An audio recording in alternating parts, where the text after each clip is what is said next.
Jack's smile lingered a little too long as he handed me the wine. "You're even more beautiful when you're nervous," he whispered. My heart raced, unsure if I was imagining it. But when the texts kept coming, I knew something had to be done. I never expected to find myself in a situation like this at 34, caught between my loyalty to my husband and the unsettling feeling creeping up inside me. But life has a way of throwing unexpected moments our way, moments that challenge everything you thought you knew about trust, respect, and even yourself. It started on a crisp spring evening. My husband David had invited a few colleagues over for dinner. David had worked at his law firm for nearly 15 years, and I had grown close to many of his colleagues over the years. We'd shared laughs, dinners, and plenty of friendly conversations. But one of them, Jack, was different. Jack was new to the firm, having joined about 6 months ago. He was in his early 30s, younger than David, with an air of quiet confidence that drew people to him. He had a way of making every conversation feel personal, as though every word he spoke was directed at you, making you feel like you were the only person in the room. I never thought much of it until that evening. The house smelled of fresh herbs and roasted vegetables, and I had set a welcoming table with soft lighting and candles flickering in the background. David was laughing with his colleagues in the living room, clearly in his element, while I played the gracious hostess, ensuring everyone was comfortable. Jack arrived late, as usual, carrying a bottle of wine with his signature charming smile. "Sorry I'm late," he said, handing me the bottle as his fingers brushed mine for just a moment too long. I brushed it off as nothing more than coincidence, but that moment lingered in my mind. As the evening went on and drinks flowed freely, the atmosphere shifted. David was deeply engaged in conversation with his boss about an upcoming case, and I found myself stuck with Jack. He was charming as always, but tonight there was something different in his tone, something that made my skin crawl. "You know, Rachel," he said smoothly, "David's a lucky guy." I smiled politely, brushing off the comment. "Well, I like to think I'm lucky too." Jack leaned in closer, his voice dropping lower. "If I were him, I wouldn't let you out of my sight." That was it. My stomach tightened, my pulse quickened, but I forced a smile. I think David feels the same way. But Jack wasn't backing down. As the night wore on, his comments became more personal, more invasive. A touch on my arm, a lingering glance, and a comment just low enough for only me to hear that sent a shiver down my spine. I told myself I was overreacting. Maybe it was the wine, maybe it was just Jack's personality. But when the night ended and David walked the last of the guests to the door, Jack hung back. "I hope we can do this again sometime," he said, his voice lower now, his eyes locked onto mine in a way that made my heart race. Had that really just happened? The evening had ended, but the discomfort lingered. As David locked the door behind our last guest, I stood frozen, still reeling from Jack's last words. My heart was racing, my mind trying to make sense of everything that had happened. Had Jack really crossed a line, or was I overreacting? It was hard to ignore the way he had looked at me, the way his touches felt deliberate. I brushed the thought aside, telling myself that I was just being overly sensitive. After all, Jack had always been charming, maybe too charming, but nothing more. David walked over to the kitchen, humming softly as he began to clean up. He was blissfully unaware of the inner turmoil I was battling. "That went well, don't you think?" he said, his voice light, clearly in a good mood. Everyone seemed to enjoy the night. "Yeah, it was a good night," I said, my voice sounding steadier than I felt. I smiled, but the smile didn't quite reach my eyes. The knot in my stomach hadn't loosened, and the strange feeling in my chest hadn't gone away. I went through the motions of cleaning up, putting away the wine glasses and plates, but the memory of Jack's lingering touch kept playing over in my mind. Why did it bother me so much? It wasn't the first time I'd dealt with a flirtatious comment or awkward interaction, but something about tonight felt different. And then, just as I was starting to convince myself it was all in my head, my phone buzzed. It was a message from Jack. "Hey Rachel, I hope you're having a great day. Can't stop thinking about our conversation last night." My blood ran cold. The words hit me like a physical blow, each syllable sending a wave of unease through me. I stared at the screen, my heart pounding in my chest. This wasn't just a casual message, this was Jack pushing boundaries, taking his flirtation to a new level. I felt a knot tighten in my stomach. I had to respond, had to stop this before it went any further. But how? The thought of confronting him directly made my skin crawl. Would David understand? Would he even believe me without proof? I took a deep breath, my fingers hovering over the keyboard. What should I say? How could I make it clear without creating drama? My thumb hovered for a moment before I typed a simple, firm response. Hey Jack, I think you might have misunderstood something. I'm happily married, and I'd appreciate it if you kept things professional. I hit send, but the knot in my stomach didn't loosen. I knew that wouldn't be the end of it.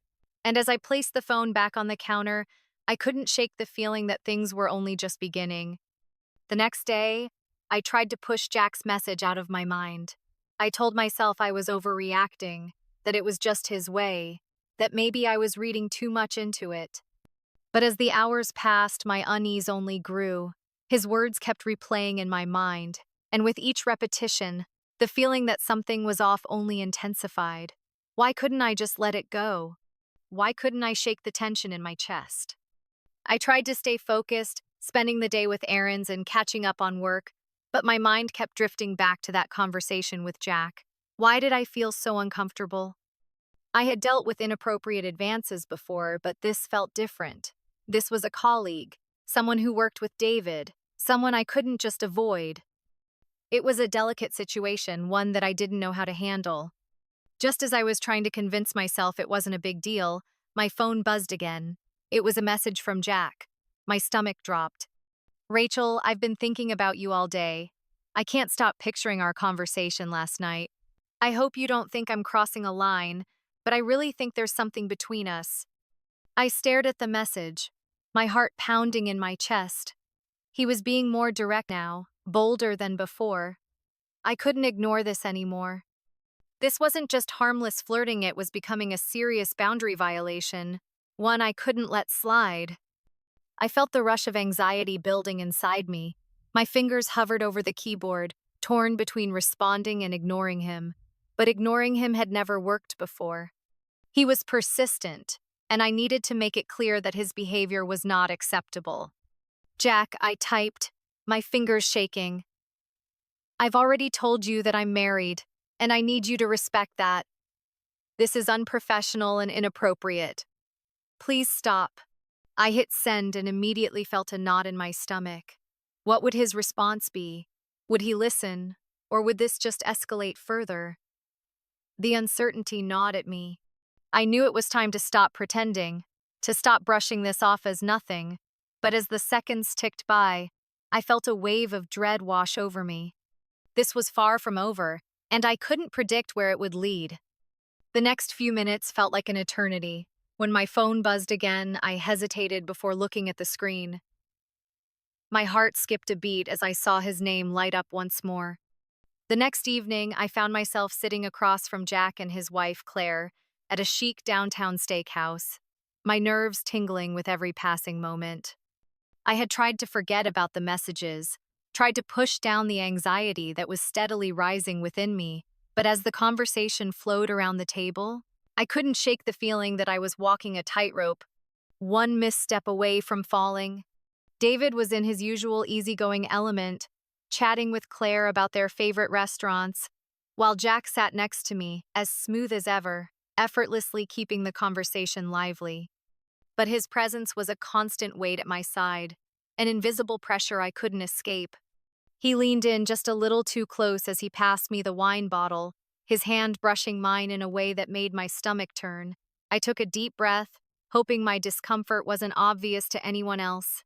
So, Rachel, Jack said with that familiar, too confident smile, you're even more beautiful when you're nervous. The words hit me like a sharp punch to the chest. My pulse quickened, and for a brief moment I couldn't breathe. His eyes, locked onto mine, were far too intense. Every muscle in my body screamed for me to push back, to stand up for myself, but I froze. Was I imagining this? Was I reading too much into it? I glanced at Claire, who was happily chatting away with David, oblivious to the undercurrent of tension at the table, but I couldn't ignore it. I couldn't pretend anymore that everything was fine, that Jack's advances were just part of his charm. Taking a deep breath, I forced myself to speak, loud enough for everyone to hear. "Jack," I said, my voice trembling slightly but firm, "I don't think it's appropriate for you to talk to me like that." The table went silent. The clinking of silverware and glasses stopped. Even Claire looked up, confusion flashing across her face. Jack's smirk faltered, but only for a second. He leaned back, trying to laugh it off. "Oh, come on, Rachel. I was just joking."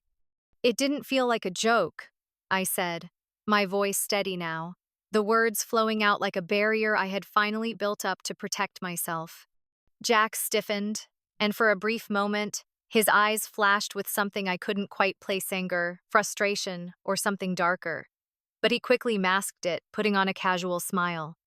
"No need to make this awkward," he said, but the tension was already palpable. David turned to me, his face showing concern. "Rachel, are you okay?" I met his gaze, and for the first time that evening, I allowed him to see the truth, the growing fear, the anxiety I had been trying to hide. "I don't think I want to be here anymore," I said, my voice surprisingly calm despite the storm of emotions inside me.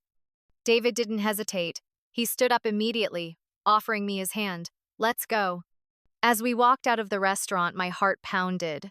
Jack's words, his actions, they were far from over. But for the first time, I felt like I had reclaimed some power. Now the question was, what would happen next?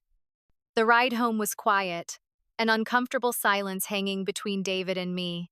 His eyes flickered to me a few times, but he didn't ask any questions. I could feel the weight of the tension between us. My heart was still racing, my mind still replaying the uncomfortable moment at dinner. Jack's words kept echoing in my head, and I couldn't shake the feeling that this wasn't over. I was supposed to be strong, but the knot in my stomach was tight, pulling me in every direction. When we arrived home, David finally spoke, his voice soft but filled with concern. "Rachel, what happened back there? Why did you react the way you did?" I stood frozen for a moment in the doorway, my mind battling with what to say. I could tell him everything: how uncomfortable Jack had made me feel, how his words and touches had crossed a line. But would David understand? Would he believe me? Taking a deep breath, I walked into the living room, my hands shaking as I set my purse down. "David," I said quietly, my voice barely above a whisper, "Jack has been making me uncomfortable for weeks now. His behavior, his advance have crossed a line." David's brow furrowed, and I saw the shift in his expression. His concern was palpable, but there was also something else, something darker, more protective. "What are you talking about?" he asked, his voice rising slightly. I swallowed hard. At the dinner, it wasn't just a joke, David. The way he touched me, the way he looked at me felt wrong. And last night when he texted me, it was even worse. He made me feel like I was being watched, like I was an object to be won over. David's jaw tightened, his eyes narrowing. "And you didn't tell me sooner?" "I didn't know how," I replied, my voice breaking slightly. "I thought I was overreacting. But then, after the dinner, I realized I couldn't ignore it anymore. I didn't want to cause trouble for you, but I couldn't keep pretending like it was nothing." David stood there, his hand gripping the edge of the table as if holding himself back from reacting. The air between us felt thick with tension. "I'm going to take care of this," he finally said, his voice low but determined. I nodded, relieved that he understood, but a part of me still couldn't shake the feeling of fear. This wasn't over, it was just beginning. The next day, I tried to shake the lingering anxiety that had taken hold of me. I told myself it was over, that Mark knew now, and Jack's behavior would stop, but deep down I knew it wasn't that simple. I couldn't ignore the way Jack had looked at me, or the unsettling feeling that had taken root in my chest. I tried to focus on my day, but my mind kept drifting back to the moment he had left our house, that look in his eyes still haunting me. Then, just as I was making lunch, my phone buzzed with a new message. It was from Jack. My heart skipped a beat as I saw his name on the screen, but I forced myself to open it, dreading what I would find. Hey Rachel, I'm sorry if I made you feel uncomfortable the other night. I was just joking around. I hope we're still good. My pulse quickened. This wasn't a simple apology, this was Jack trying to downplay his behavior, dismissing it like it was nothing. It made my skin crawl. Did he really think I was just going to forget everything that had happened? I took a deep breath and typed a response, my fingers shaking as I did. Jack, I've already told you I'm happily married, and I need you to respect that. Your behavior was inappropriate, and I'm asking you to keep things professional. I hit send, but before I could even put the phone down, it buzzed again. My stomach dropped. Of course, Rachel, I respect that. Just saying, if things were different. I stared at the screen, feeling a rush of dread flood over me. Was he serious? His words were like a slap in the face, a blatant reminder that he wasn't going to back off. This wasn't just an apology, it was an attempt to push boundaries even further. I felt my hands tremble as I put the phone down. I had done what I could, but the anxiety continued to bubble up inside me. I couldn't shake the feeling that this was far from over, that Jack wasn't going to let it go. My mind raced, and I knew I couldn't just sit back and wait for him to make the next move. Something had to be done. The next day, I tried to put the whole situation out of my mind. I had told Jack firmly what I needed, and I had hoped that would be the end of it. But when David came home from work, his expression told me everything I needed to know before he even spoke. He was tense, his jaw clenched, and his eyes dark with something I hadn't seen before: anger. Rachel, he said softly, his voice controlled but sharp, we need to talk. My stomach dropped. I knew without a doubt that Jack had made contact again. The thought of it sent a shiver down my spine. I followed David into the living room, feeling the weight of the conversation pressing on my chest. I sat down, my hands trembling as I braced myself for whatever was coming. Jack came to see me today, David started, his tone low. I could feel the intensity in his words. He didn't apologize like he said he would. Instead, he acted like he was the victim, trying to make it seem like I was overreacting. My breath caught in my throat. My suspicions were right. Jack wasn't backing down. David continued. He tried to turn the whole thing around on me, as if I was the one making it awkward. He said it was no big deal, that you were just being sensitive. And then David paused, his fists clenching, his voice faltering. He said something about how you weren't interested, but that he still thought there was a chance. A wave of disgust washed over me. I couldn't believe Jack had the audacity to make me feel like this wasn't serious, that it was just a game to him. David's face darkened with fury. I told him that you were off limits, that he needed to stay away from you, and if he ever contacted you again, I'd make sure he paid for it. The weight of David's words, the finality in his voice, made me feel a strange sense of relief. I hadn't known how far David would go to protect me, but hearing him speak with such confidence and strength made my heart ache with gratitude. Still, I couldn't shake the feeling that this wasn't over. Jack wasn't the type to just walk away quietly. David stood, pacing for a moment. I told him I'd report him if it happens again. I don't care if he's my colleague or not. You come first, Rachel. I took a deep breath, finally feeling a shift inside me. Thank you, I whispered, the weight of the last few days finally lifting off my shoulders. But as I sat there, I knew the tension was far from over. Jack wasn't going to give up so easily, and neither was I. The battle might have been won, but the war was just beginning. 2 days later, I was in the grocery store, trying to shake off the lingering anxiety from the past week. I pushed my cart down the aisles, focused on the task at hand, trying to ignore the nagging feeling in my gut. But as I turned the corner into the produce section, I felt a tan, unmistakable presence. My skin prickled, and my stomach twisted. I slowly glanced to my left and froze. There, just a few feet away, was Jack. He was casually inspecting a row of apples, his back to me, but I knew it was him.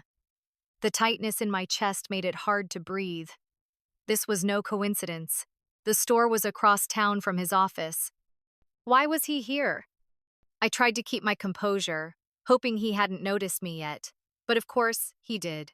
His head turned, and when our eyes met, I could feel the chill run through my entire body. A small, confident smile spread across his face, as if he had been waiting for this moment. "Rachel," he said, his voice smooth, almost too smooth. "Fancy seeing you here." I kept walking, pretending I didn't hear him. My heart was racing, but I refused to let him see my fear. I grabbed a bag of oranges and placed it in my cart, doing my best to ignore the man who had made me feel so unsafe just days earlier. But Jack didn't take the hint. He stepped closer, blocking my path. "No need to be rude," he said, his voice dripping with an unsettling calmness. "After all, I think there's been a little misunderstanding between us." I stopped in my tracks, my pulse hammering in my ears. I turned to face him, forcing myself to look him in the eye.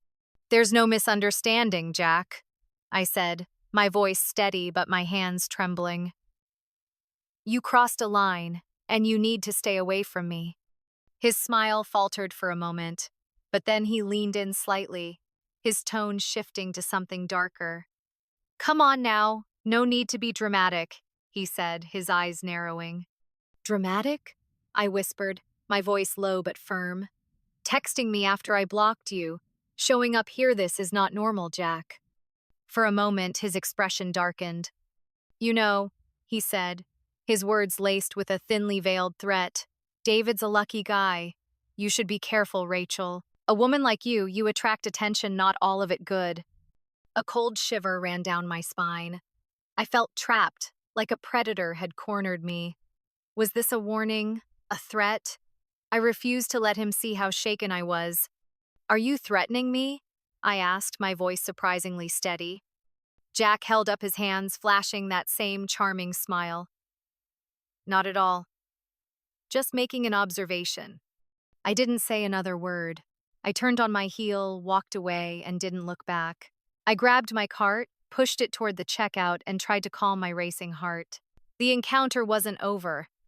I knew that much, but I wouldn't let Jack have power over me anymore. I couldn't. The story highlights the importance of setting clear boundaries in both professional and personal relationships. In today's world, many people may find themselves in similar situations where someone's behavior becomes inappropriate or uncomfortable. The key takeaway is to trust your instincts and speak up when you feel something is wrong. Don't ignore red flags or brush off inappropriate comments or actions, even if they seem small. Clear communication, both with the person involved and with your partner, is crucial. It's also essential to have a support system that respects and helps protect your boundaries.